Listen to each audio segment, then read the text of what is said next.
સુરતમાં પૂરના પાણી ઓસર્યા પછી માનવતા મહેકી ઉઠી છે. જહાંગીરપુરામાં ભંગારનું વેચાણ કરતા શ્રમિકની એક અનોખી સેવા જોવા મળી. ભારે વરસાદમાં વાહનોમાંથી તૂટેલી પ્લેટો સુરક્ષિત રીતે સાચવી રાખેલી નંબર પ્લેટ મૂળ માલિકને આપવાની સેવા તેણે શરૂ કરી. પૂરના પાણીમાં તણાઈને આવેલી 50થી વધુ વાહનોની નંબર પ્લેટ પરત આપવામાં આવી.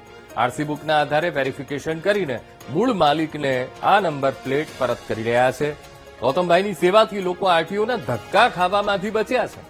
તો જાગૃત નાગરિકે સોશિયલ મીડિયા પર આ વિડીયો વાયરલ કર્યો છે. વિડીયો વાયરલ થતા અનેક લોકો પોતાની વાહનોની પ્લેટો લેવા દોડી ગયા તેમની પાસે.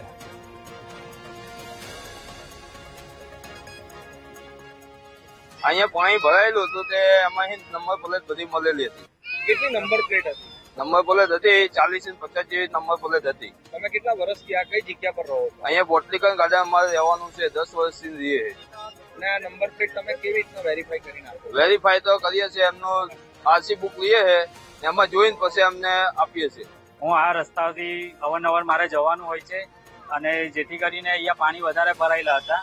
હવે પાણી ભરાયેલા હતા, હવે નંબર પ્લેટ લોકો અહીંથી ગાડી લઈને ખૂબ પાણી હતું એટલે ગાડી તેથી નીકળતા હતા એટલે એમની નંબર પ્લેટ અહીંયા પડી ગઈ હતી.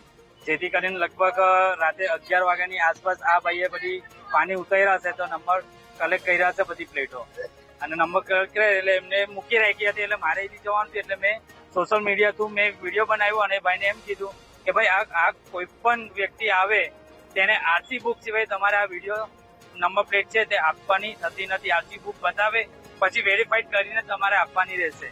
એટલે એ ભાઈએ પણ ખૂબ જ સારું કામ કર્યું છે અને મીડિયમના માધ્યમથી આ જે નંબર પ્લેટો છે તે ઘણા લોકો દૂર દૂરથી આવે છે અને એમની નંબર પ્લેટ લઈ જાય છે.